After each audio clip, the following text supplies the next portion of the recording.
Good morning. Welcome to the King's Report News Hour for the 9th day of the 6th month in the 16th year of Changi Tamil, sitting in for the second king of Changi. And let's do our usual tour around the kingdom. And right now in Chongpyeong, Tennessee, it is 63 degrees, mostly sunny, and remaining mostly sunny today, getting up to 88, and then tonight clear at 62 for a low. Father's hometown in Cheongju, North Pyongan Province of Korea, 76 right now, cloudy. And they're going to get some rain tonight, it looks like, 74 for a low. Cloudy, warm, and very humid, a brief shower or two this evening, followed by periods of rain and a thunderstorm late tomorrow, a high of 79, so relatively cool. cloudy and very humid, a couple of morning thunderstorms followed by a little rain in the afternoon. And at the Tony Gwynn Palace in Northeast Pennsylvania, 62 degrees and sunny. And getting up to 86 today. Sunny is partly cloudy with a heavy thunderstorm this afternoon. 55 for a low tonight. Ooh, 55. Nice sleeping weather there.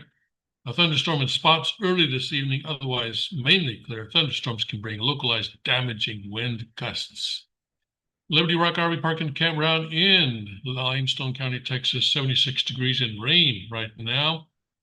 And rain and a couple of showers this morning, otherwise humid with times of clouds and sun, high of 84.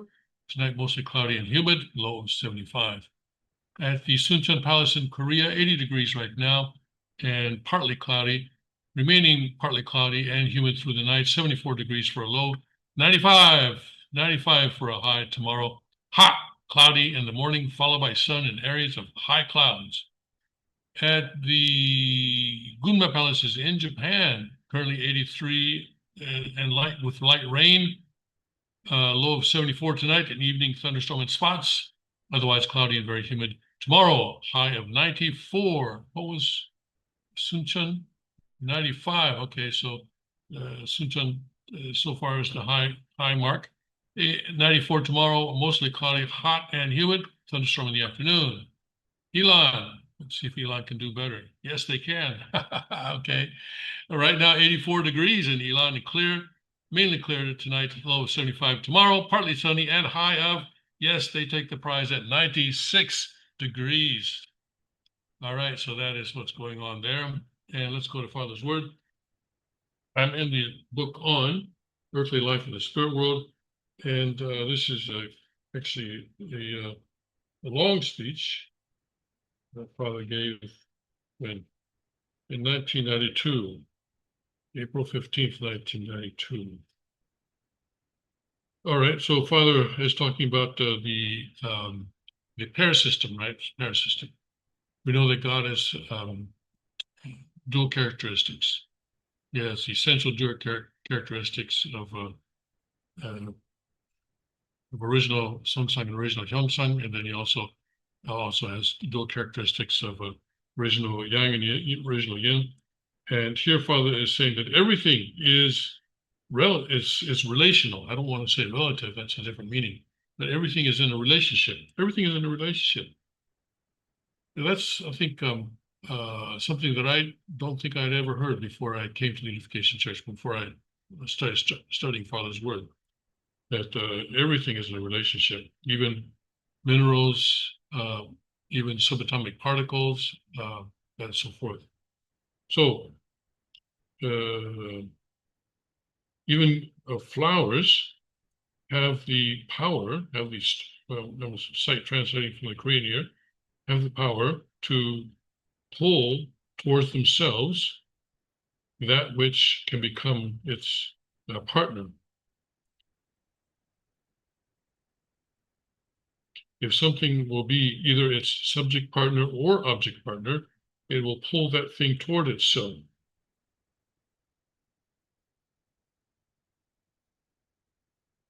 There is nothing that will not be its partner simply because they are meeting for the first time.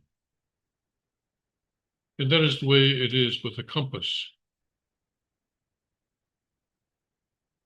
That essential quality is eternal.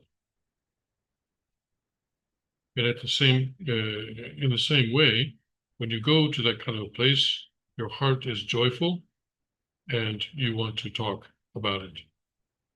When you enter that state, that spiritual state or mystical state or spiritual state, even if you don't want to talk, your mouth will open and you will just start talking automatically. In other words, testifying to it, praising God.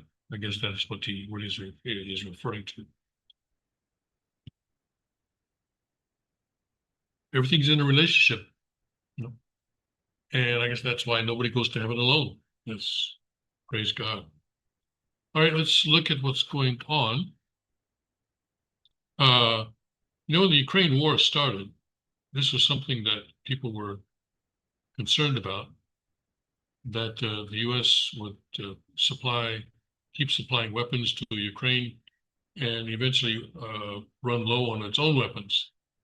And we don't know if that's actually happened yet, but what's happened right now is that the Pentagon has stopped sending weapons to Ukraine so that they can take an inventory and they can find out whether or not we have enough left for ourselves. Apparently, the Biden administration wasn't too concerned with that information. And so now Pete Hegseth is doing this check.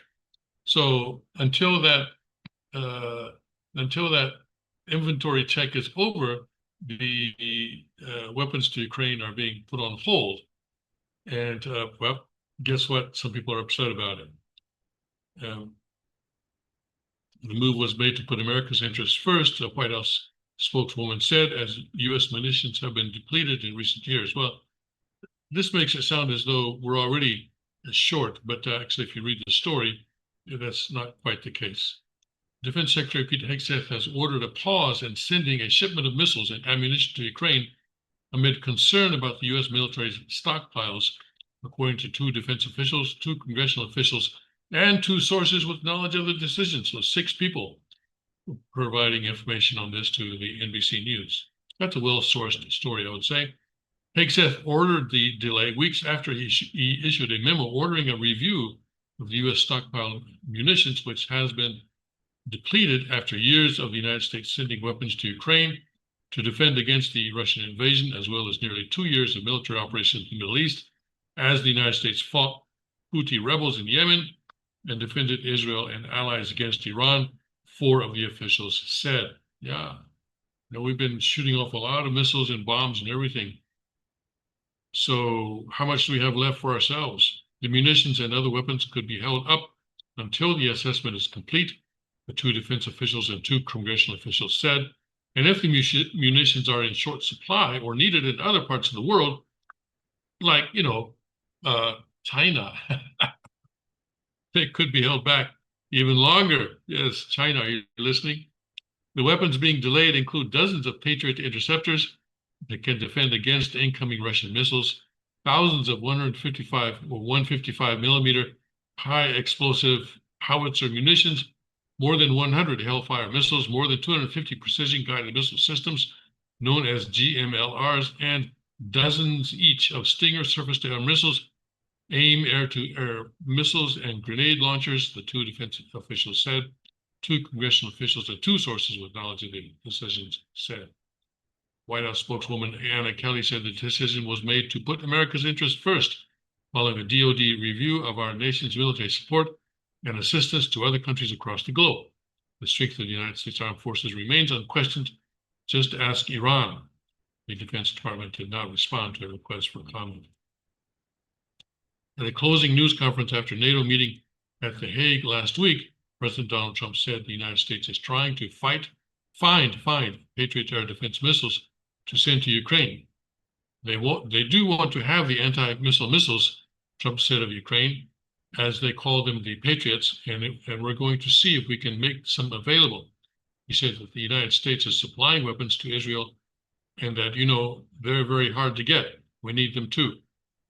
So that sounds like kind of a non-committal. Yeah, we'll see if we have any. We'll see if we have any, right? Yeah. Like when someone comes to borrow money from you, you say, "Well, okay, I'll check my bank account and see if I have any money." A non-committal, yes.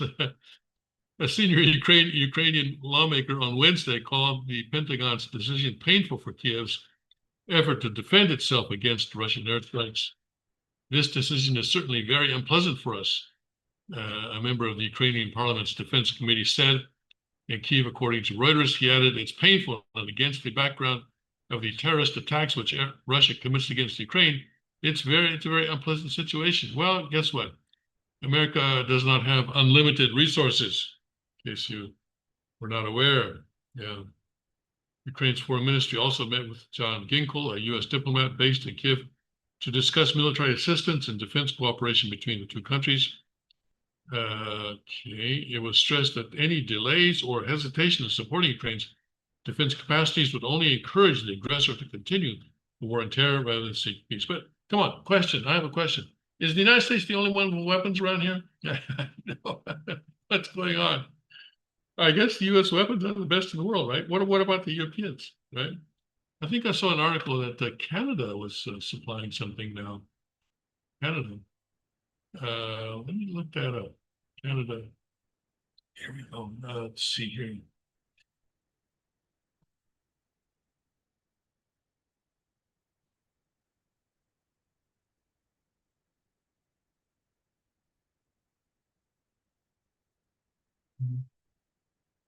Let's see. Ukraine looks to jointly produce weapons with allies as the U.S. halts some shipments. Okay. There you go. Yeah. Turns out America is not the only one. Canada may co-build weapons with Ukraine, and it could boost its economy. There you go. Yeah. I mean, one of Biden's excuses for supporting Ukraine, if you remember, was that it would help boost the U.S. economy. Yeah, we'll send stuff over there. They'll blow them up, and then we'll have to make more of them. Good economic policy. U.S. won't send some weapons pledged to Ukraine following a Pentagon review of military aid. Okay, so, okay. And Zelensky says he'll raise Ukraine weapons purchase with Trump at G7 summit. Okay, that's June 16th. Okay, that's a long time ago. All right, so that's August 16th. It must be, yeah, last year. So it looks like Canada is stepping up and others as well. So, you know, I don't know what the problem is. There are other people who know how to make weapons, and Canada is saying, "Hey, look, it's going to help our economy." Okay, let's spread the blessing. Yes, let other people make weapons. Okay, and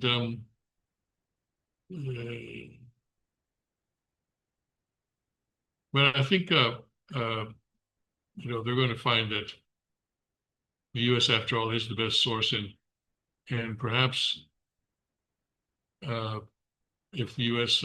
Suspends weapons like this, you know, finding an excuse to suspend weapons, perhaps this will encourage Ukraine to come to the table. Russia, on the other hand, of course, looks like they're continuing to receive weapons from China, from North Korea, despite U.S. sanctions and threats of sanctions. But you know, I think probably all military analysts have been saying since the beginning that this is a war that Ukraine cannot win. Russia has a much larger population, has a much larger economy, and you know, maybe that Russia's economy is hurting in some ways, but I'm sorry, Ukraine, but you know, it's a war that Russia is going to win at some point. It's just a matter of time, and maybe that's also part of the reason for this thing that the Trump administration is doing. Not, you know, coming out and saying it, that they found another reason to make it more difficult, not impossible, but more difficult for Ukraine to receive the weapons that they want, and so perhaps they'll be more motivated now to compromise on territory, for example. Yeah, Ukraine's going to lose territory. And if they're not careful, they're going to lose all their territory. But and I don't know if it's too late or not. We'll have to see what happens. But anyway, sounds to me like a step towards peace. And as President Trump keeps saying, people are dying. People are dying every day. And that needs to somehow be brought to an end. Okay. All right. Let's see.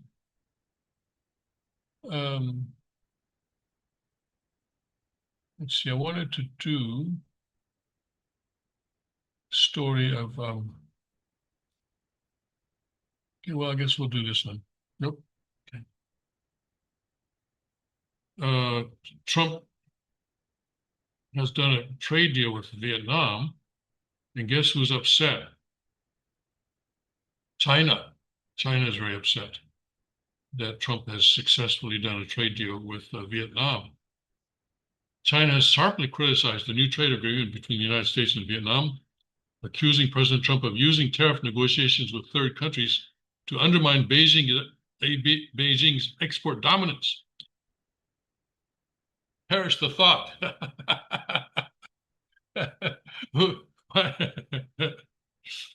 So basically, China is saying, hey, Vietnam is ours. What are you doing messing with our people? In a statement to on Thursday, July 3rd, China's Ministry of Commerce said it was conducting an assessment of the deal and warned against any arrangements that harm its interests. So what are you going to do about it? China's not in much of a position to do anything right now. What are they going to do? Invade Vietnam? They had a war with Vietnam in late 70s, I think around 79. Guess who won? Guess who won? They had a war. China, like this. Okay, I just said that Ukraine didn't have a chance against Russia because of the difference in population, difference in size, and so forth and so on. But actually, now I see that Vietnam contradicts my thesis on that because Vietnam won. Vietnam defeated China in a short war. It was a border dispute in, I think it was 1979. So maybe Ukraine does have a chance. No, it doesn't apply. It does not apply. Vietnam had just come out of a war where they defeated the United States, by the way. Yes. So yeah, during the 70s, Vietnam was 2-0. Yeah, they took on two superpowers and won both times. So Vietnam is not a country to be messed with, right? It's interesting. Vietnam is interesting because they're a communist country, right? I mean, fall of Saigon in April 1975 and all that, and the unification of Vietnam under a communist rule in shortly after that, and all the people going to re-education camps, all the people escaping Vietnam in small boats and everything like that, and coming to the United States as refugees and all that. But today, Vietnam is good friends with the United States. In fact, I went to Vietnam in 1988. Yeah, 1988, December of 1988. I went to what was then Ho Chi Minh City, and the communist secret police followed me around. But actually, one time I got lost, and the secret police, who had been trying his best not to allow me to realize that he was following me around, finally got so frustrated because I was obviously lost. And I didn't know where I was going. So he finally came up to me and showed me my way back to my hotel. But it was a nice place to be in 88. And everybody was in 88. So about a little more than 10 years after, 13 years after the United States evacuated. And everyone was very, very friendly to me, and I'm very obviously an American. They were very, very friendly. And today they're very friendly. I mean, not just South Korea, but North Korea as well. One member of our tribe here recently married a Vietnamese woman. She was actually working in the Vietnamese embassy as a translator, a Vietnamese and Korean translator. And he took all of his relatives, or they took all of the relatives down to Hanoi, I think, to have the wedding. And it was a lavish affair and everything like that. And so it's kind of like China in that they maintain their communist dictatorship, and there's no question about that. But they've also taken a page from China's story and adopted a kind of hybrid capitalism, hybrid market economy type of thing. And their economy is doing quite well. Of course, they have poor relations with China because China keeps, claiming that all of the South China Sea, virtually all of the South China Sea, including parts that Vietnam wants, is actually part of China. So it's interesting that you have these communist countries that decide, okay, we're communist, but you know what? We're going to be friends with the United States, and we're going to trade with the United States. And we're going to make ourselves rich. And you know who now is joining that? Kind of not communist, but Islam, Syria. President Trump now is considering taking Syria off the let's see here, Trump, Syria. Yeah, here we go. Yeah, 2 days ago, Trump signs executive order lifting most sanctions on Syria. So the new regime in Syria, the one that took over, the one that used to be, ISIS, but now they're wearing suits and ties, and they've trimmed their beards and gotten themselves nice haircuts, and now they're friends with the United States. And Syria, maybe now is going to become a rich country. Yeah, here we go. This is wild, I tell you. All these countries that say, you know what, man, let's just throw ideology out the window and let's just be friends with the United States. President Trump signed an executive order on Monday rescinding most U.S. sanctions imposed on Syria since the 1970s. A major step toward offering the war-torn country a path to normalization with the West. Okay, there you go. Syria's president, Ahmed, now, I don't know if he was actually elected. Was he elected? Was there ever an election? I don't think so. I think he just sort of waltzed into the presidential palace and sat down and said, okay, I'm president. Anyway, Ahmed al-Sharaa, a former Islamist rebel who overthrew the Assad regime last year, had urged the U.S. to lift sanctions to give Syria a chance to rebuild after 14 years of civil war. So guess who? BlackRock is going to go in there now and, of course, lend them all sorts of money. And they're going to make all sorts of money on the interest, of course. Trump's executive order comes 6 weeks after his historic meeting with al-Sharaa in Saudi Arabia, where Trump first announced that the U.S. would lift sanctions on Syria to give the country a fresh start. Now it's their time to shine. Shine. There you go. Shine. We are taking them all off. Good luck, Syria. Show us something very special, Trump said in his speech at the time. Trump's executive order outlines a sweeping reversal of U.S. policy towards Syria dating back to 1979. It includes a review of Syria's designation as a state sponsor of terrorism, a potential suspension of the Caesar Act, which sanctioned the Assad regime for war crimes against civilians, steps to remove Hayat Tahrir al-Sham, the Islamist group formerly led by al-Sharaa, from the U.S. foreign terrorist organization. To see that? In fact, you know what? There was until he waltzed into the presidential palace, there was a $10 million bounty on his head by the United States government. Hey, listen, victory has 1,000 friends, right? Victory has 1,000 friends. This proves it. This proves it. U.S. officials say sanctions against former Syrian President Bashar al-Assad, who is believed to be living in Moscow, and members of his former regime will not be lifted. And the Trump administration is holding preliminary discussions with Israel and Syria on a potential security agreement between the longtime enemy states, U.S. and Israeli officials tell Axios.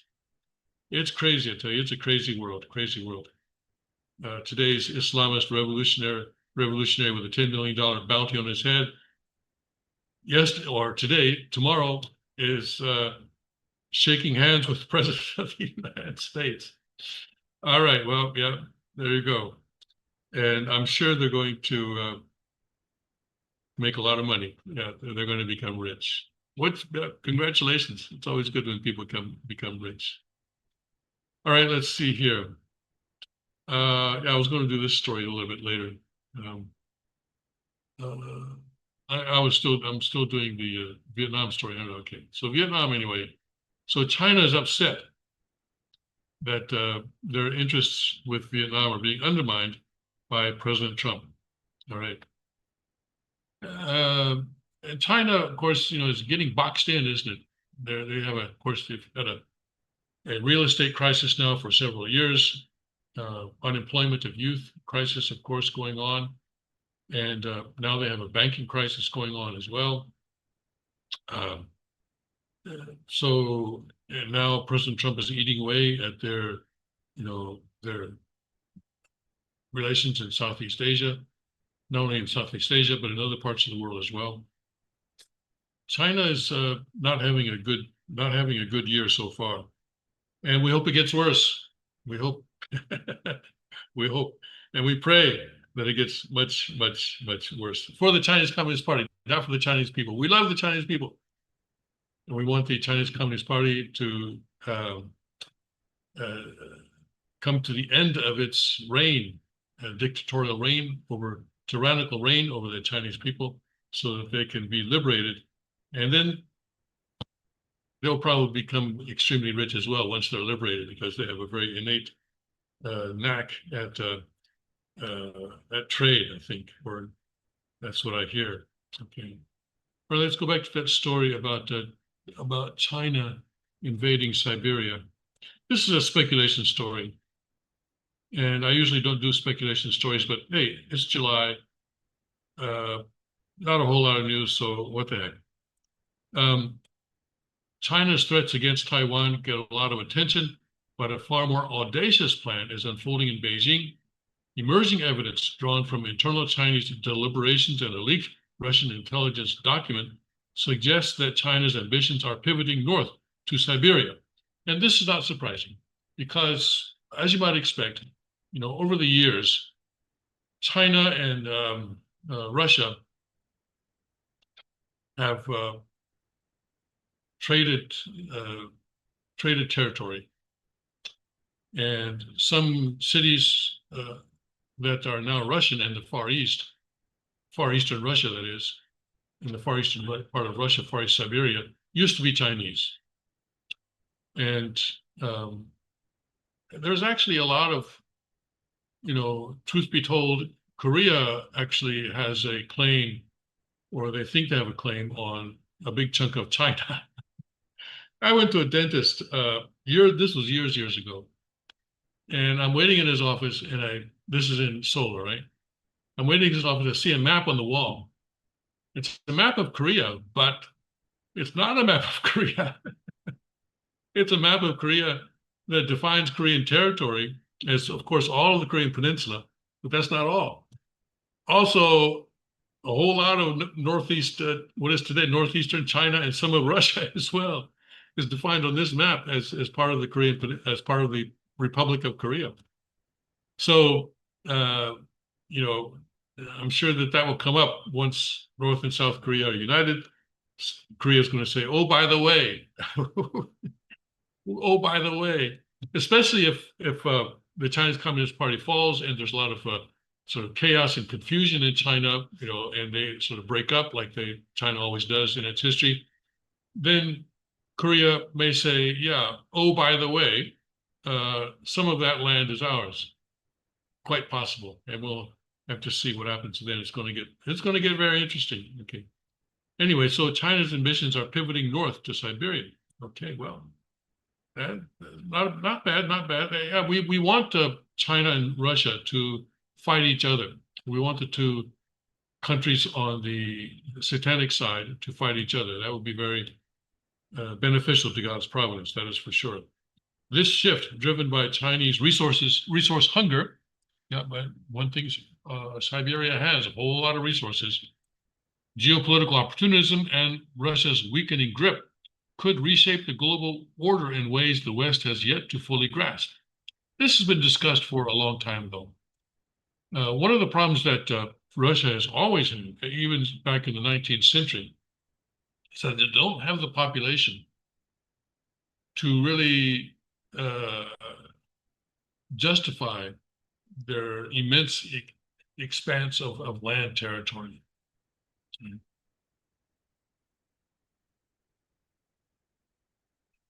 And China, on the other hand, has immense population, and most of it, of course, is along the eastern seaboard. But they would like to have some, well, as somebody used to say, I won't say that, but they would like to have some place to put their people. And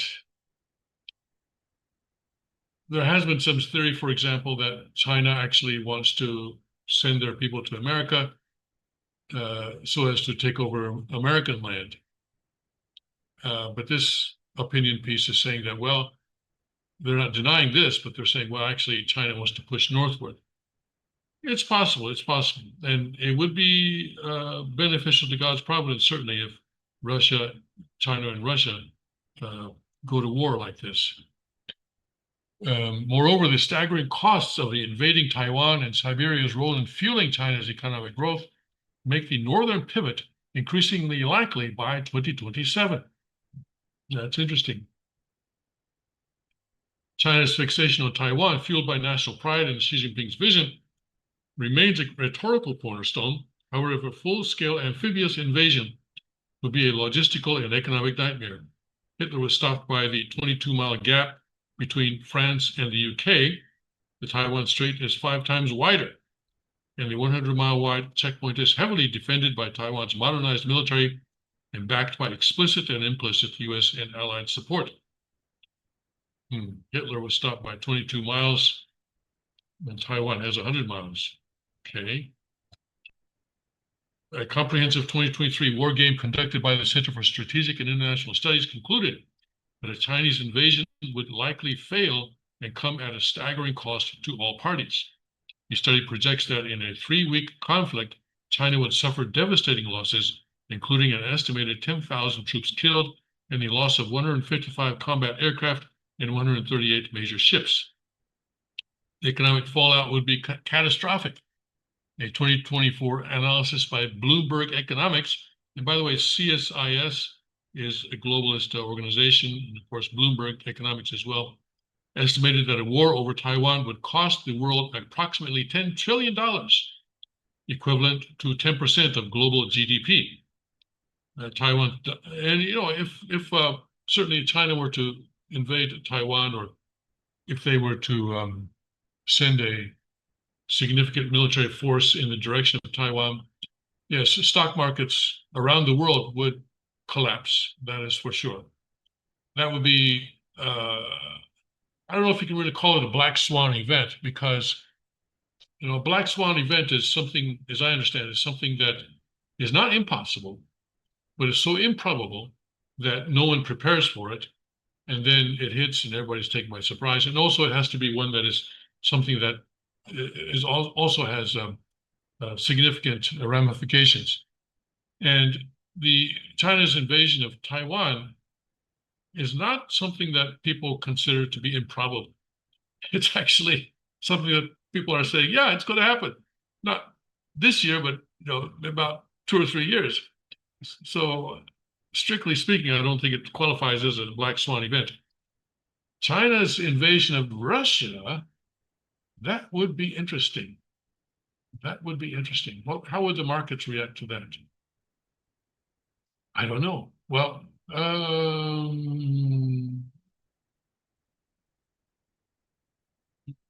yeah, interesting. I don't know.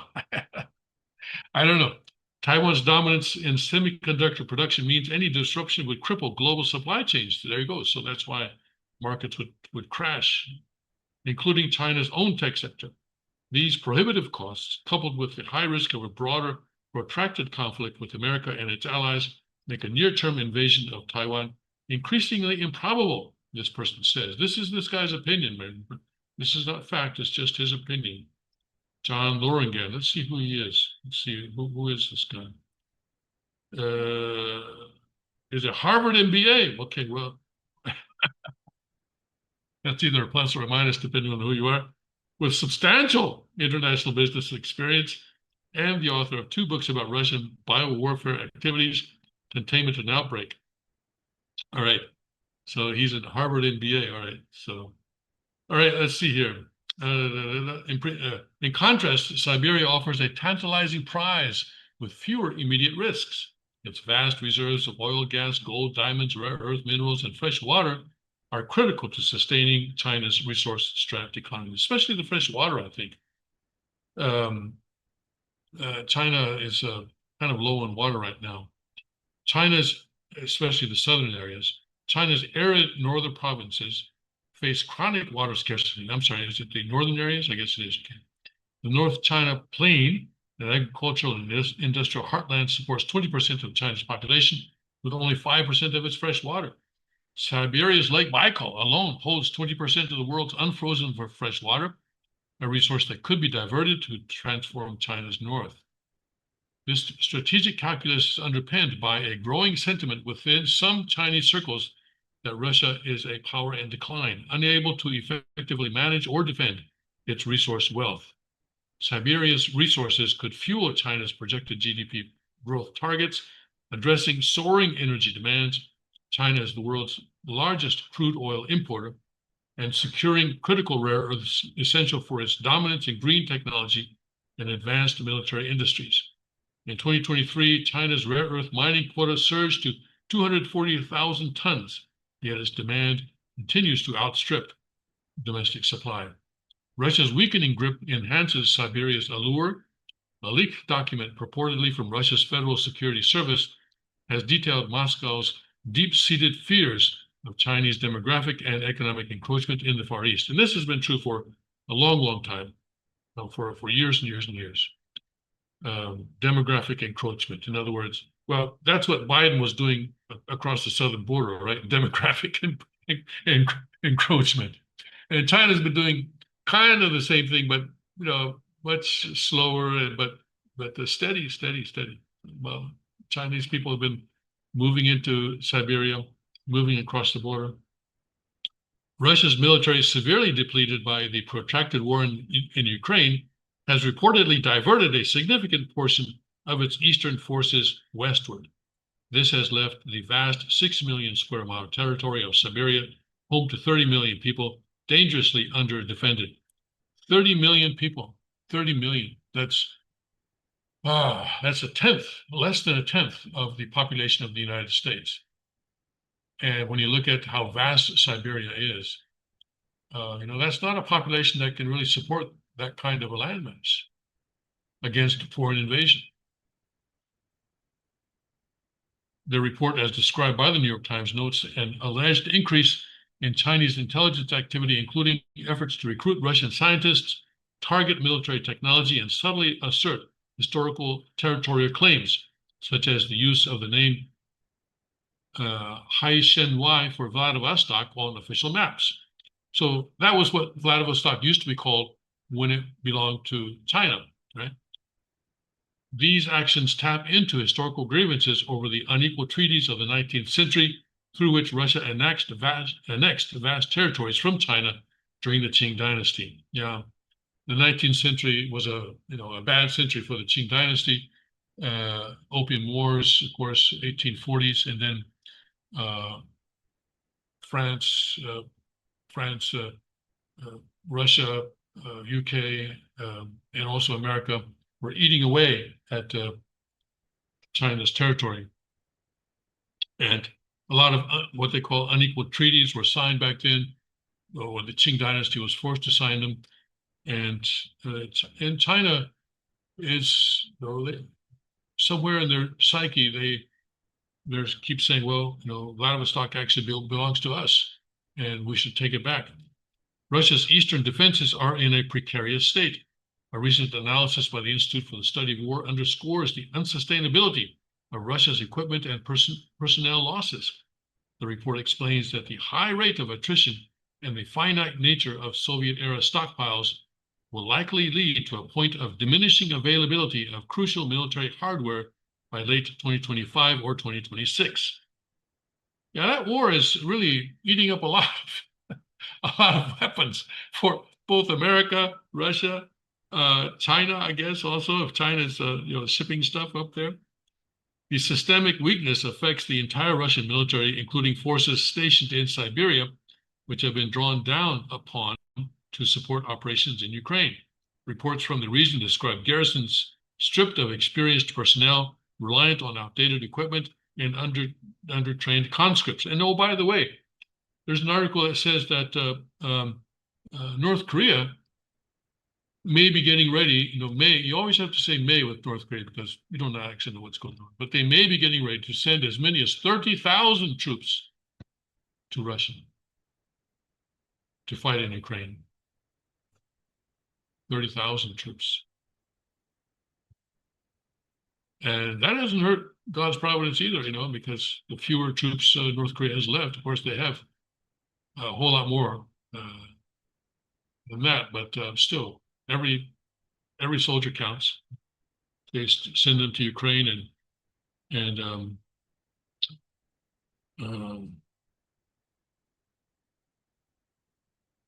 that's that many fewer North Korean soldiers available for any kind of a war with South Korea. So in stark contrast, China's People Liberation Army is modern and technologically advanced force. It boasts hypersonic missiles, fifth-generation fighter jets, and sophisticated cyber warfare capabilities that could quickly overwhelm Russia's depleted eastern defenses. Furthermore, Russia's economy, battered by Western sanctions and increasingly dependent on Chinese energy, lacks the capacity to meaningfully reinforce its eastern flank. With Moscow's political, military, economic focus almost entirely consumed by Ukraine, it remains dangerously exposed to the strategic ambitions of its powerful neighbor. The Chinese Communist Party has invested massively in military modernization with the stated goal of being ready for a major conflict by 2027. If Beijing concludes that a direct assault on Taiwan is too risky, the formidable army it has built will likely not sit idle. It will be a tool available to advance long-term Chinese strategic objectives elsewhere, and Siberia presents the most obvious opportunity. Well, in this guy's opinion, all right.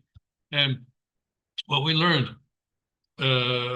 when Russia invaded Ukraine was that these leaders, they don't necessarily agree with us. We may be right. We may have the best plan for them, but they choose to do something else. Taiwan remains a long-term Chinese goal, but its conquest risks global isolation and economic collapse. Siberia, in contrast, is a stealthier and more pragmatic target.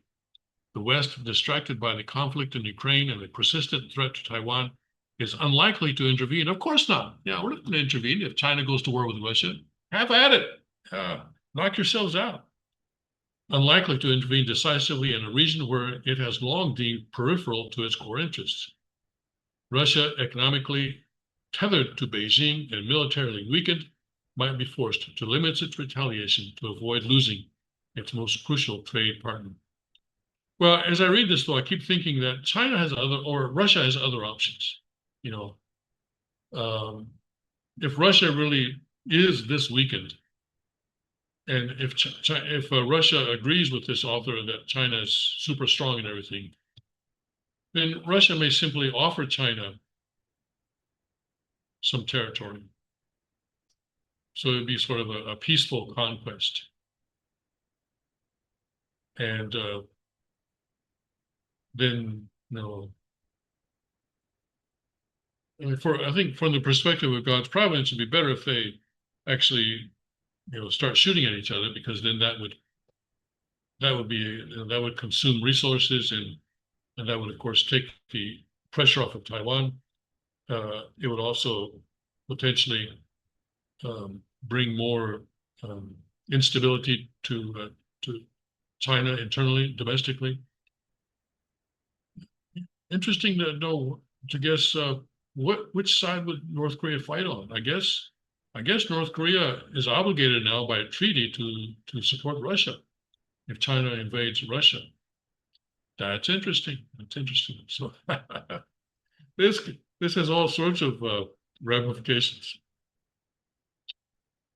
China could frame an incursion as a limited special military operation to secure vital resources and protect its economic interests. Too bad the Japanese didn't think of this phrase, limited special military operation, when they started World War II. Not a war. Ironically mirroring Russia's own playbook in Ukraine. The dire warnings from within the Russian intelligence, reportedly dismissed by a Kremlin desperate to project an image of strength and an unwavering partnership with China, suggest Moscow is dangerously unprepared for Beijing's audacity. Well, could be. And I wonder, let's see, where was this published? Where was this? Where was it? It's opinion editor for The Hill. I see it's published in The Hill.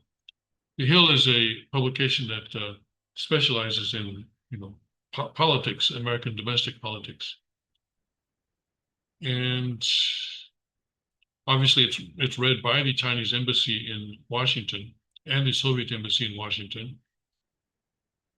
I wonder how they are reacting to this article published 20 hours ago. All right, well, we'll see. We'll see what they finally decide to do on this. All right, let's see here. And North Korea, by the way, is cranking up its rhetoric against the United States. And with a pro-North Korean regime now in Seoul, I guess North Korea is feeling pretty good, and they feel that they can, shake their fist at America with greater confidence now. What are they saying? North Korea's state media on Thursday escalated fiery rhetoric against the United States as Pyongyang has shown little sign of engaging in diplomacy with Washington or Seoul, at least for now. The State Department puts out a publication, I guess it's daily, where they take transcripts of the broadcasts of various countries around the world. And of course, North Korea is included in that. And it's actually quite entertaining to read the various very creative phraseology that North Korea comes up with in describing America. I forget what that thing was called, but I'm sure it's online now. I used to read it every day when I was in Washington. The North's Rodong Sinmun newspaper issued the criticism, describing decades of ongoing South Korea-U.S. military exercises as a sign that Washington's invasion ambitions against North Korea will never change. Well, this is normal. This is normal for them. Every time U.S. and South Korea do military exercises to make sure that they can defend South Korea, North Korea says that this is a training for invasion. Even now, the U.S. is continuing its previous anti-North policy, sending strategic assets to the Korean Peninsula at a level equivalent to constant deployment, the newspaper said, accusing Washington of worsening security conditions and staging provocative acts. We have become stronger and stronger. This fact is demonstrated by the reality facing some countries, right, that became targets of invasion. Okay, let's see, which were, okay, well, Lebanon, Syria, Iran, I guess that's what they're talking about. And were beaten and humiliated because they were weak, the Rodong Sinmun noted. Yes, they're taking lessons from what they see going on. Daily see that the country's security environment and the people's livelihoods could be endangered if it loosens its efforts to bolster defense capabilities even for a moment. The newspaper also claimed that the unipolar international order led by the U.S. is being shattered, adding that this has fundamentally shifted the power structure in East Asia and has left a large chasm in the rule of imperialism.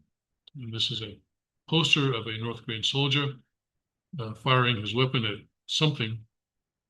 And he may be firing his weapon at China pretty soon if China and Russia go to war like that last guy was saying. Right, that's the end of that. So, praise God. So things are getting interesting in East Asia, and we'll see where God leads us all. But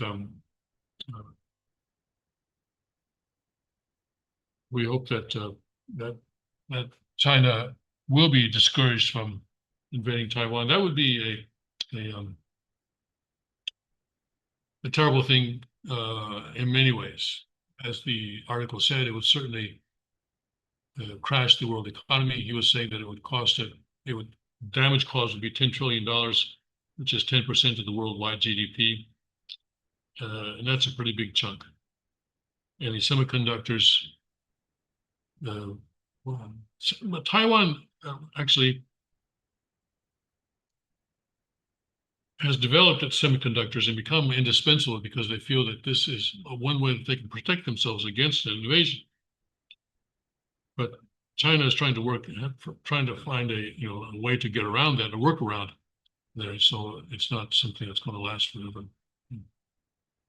All right, we'll see what's going on now. All right, so I said that we would start talking about the about the new bill when it actually looks like it's going to pass. And I guess they're actually going to do it. Today's, well, in Washington, the third is just beginning. So today and tomorrow is what they need to do to pass it in the House exactly the way that it was passed in the Senate. Not together. They're skipping the step of having a committee and coming up with a common text. They're skipping that. Instead, the House Speaker, Mike Johnson, is saying, okay, we'll just take the Senate version and we'll pass it. Yeah. President Trump likes the Senate version, so we'll just take that and we're not going to change anything in that. And we're going to pass it and then send it up to the president tomorrow on the 4th, and then he'll sign it and it'll become law. So that's the plan right now. So, so I guess we need to check to see what's actually in it. Let me go here. Yeah, let me check here. What is in the BBB bill? Okay. Let's see what's in it.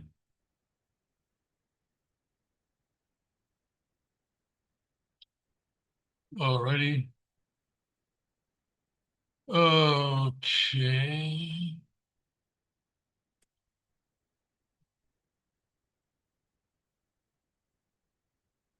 Well, this is NBC. Okay.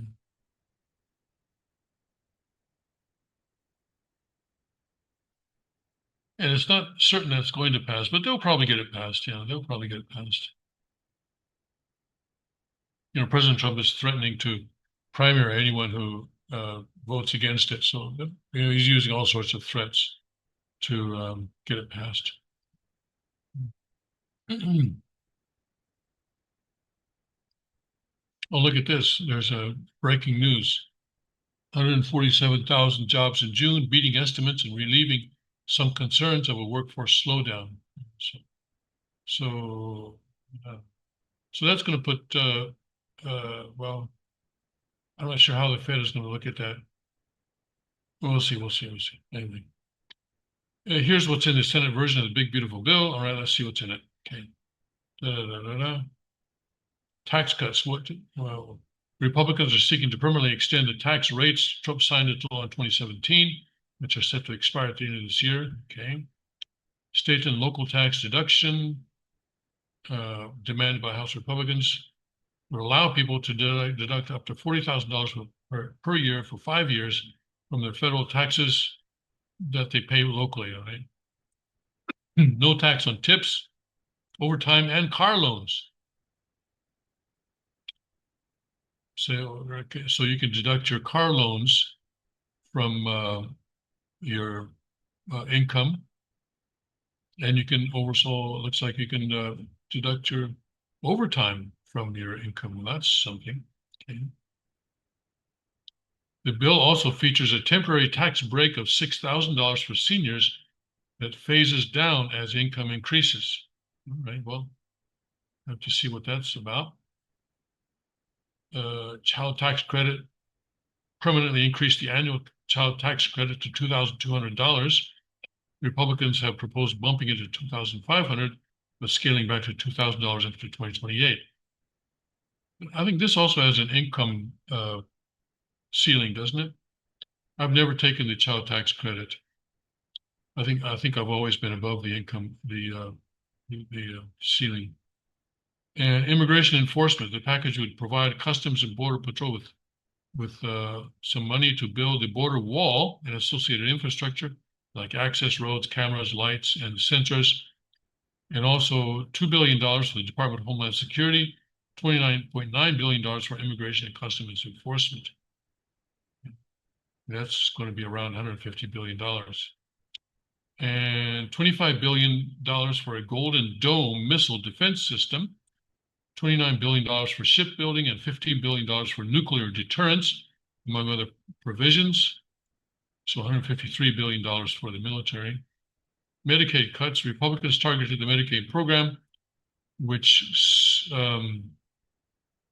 by instituting work requirements of 80 hours per month. 80 hours per month. That's what, 20 hours a week. That's about 20 hours per week. That's what, half half full time per month for able-bodied adults under age 65, with exceptions including for parents and children under 14. The Senate goes further than the House did in restricting state levied fees on healthcare providers that are primarily used to fund Medicaid. But anyway, they're just going to with the Senate version. The waste, fraud, and abuse, Republicans say they targeted and Medicaid affected other healthcare safety net programs like Medicare and Affordable Care Act. That's Obamacare. Okay. And SNAP benefit cuts. That's basically food stamps, right? Institute more work requirements for people who rely on the food stamps. Able-bodied adults under age 65 would be required to work 80 hours per month, with exceptions for those with children under 10. Okay, and rollback of clean energy tax credits and space program funding, private college endowment tax. Okay, establish a new excise tax on investment income from endowments for colleges with more than 3,000 students, 8% for the wealthiest colleges and 4% to 1.4% for colleges with smaller endowments. So yeah, Harvard University. That's intended for Harvard University, obviously. So they're taxing the income, right? The income from endowments, not the endowments themselves. At Harvard University, they're sitting on tens of billions of dollars, and they're fussing that they can't get more money out of the government. They should be cutting off all funds to those rich colleges. Defunding Planned Parenthood. There you go. Yeah. The legislation would cut off Medicaid funding for entities that provide abortions, except in rare cases like rape and incest, seeking to fulfill a longstanding conservative goal of defunding Planned Parenthood. There you go. Cut off. And the NBC has this as costing $52 million instead of saving 52 million. Why is that? They're cutting off funding. So why is it costing instead of saving? And debt ceiling hike. Okay, $5 trillion increase in the debt ceiling, which is more than the $4 trillion in the House passed package. So this is the last one, right? And that's actually right at the end there. They tell us $5 trillion increase in the debt ceiling.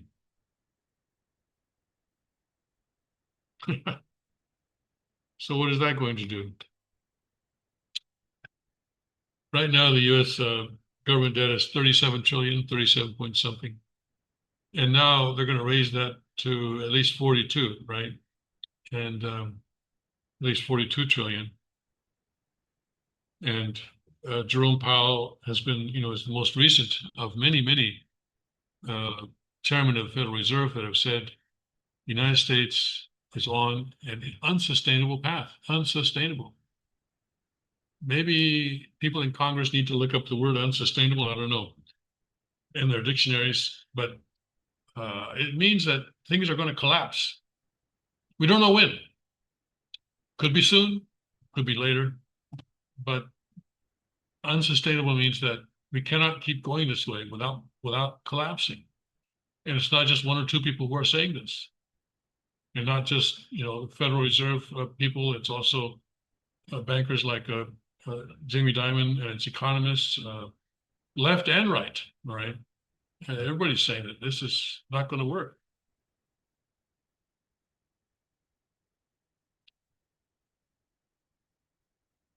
Next year is the 250th anniversary of the American Revolution, or 1776, the Declaration of Independence.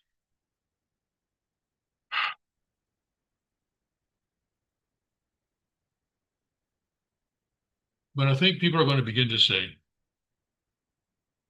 that 250 years ago, America started out as an experiment.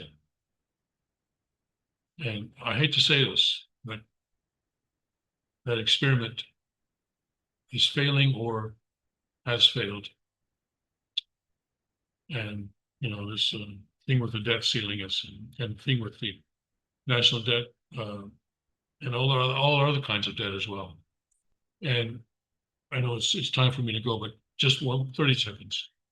Also, deducting interest on car payments. Also, of course, what is that intended to do? That they want people to buy more cars because now you're going to save money on the interest. You're going to be deducting that from your income. So yeah, it's not working. It's not working, and we've known now for many years that the American political system is broken. The economic system is broken, and the fact that New York has just elected a Muslim communist. it's, Muslims and communists are not supposed to like each other, but they've elected a Muslim communist. So go figure. But that's another illustration that the American political system is broken. And in California, the person who is still the considered most likely to win the next governor's election is, yes, your favorite and mine, Kamala Harris. So I gotta go. All right. God bless, Godspeed. May his kingdom come quickly. It's coming. It's coming.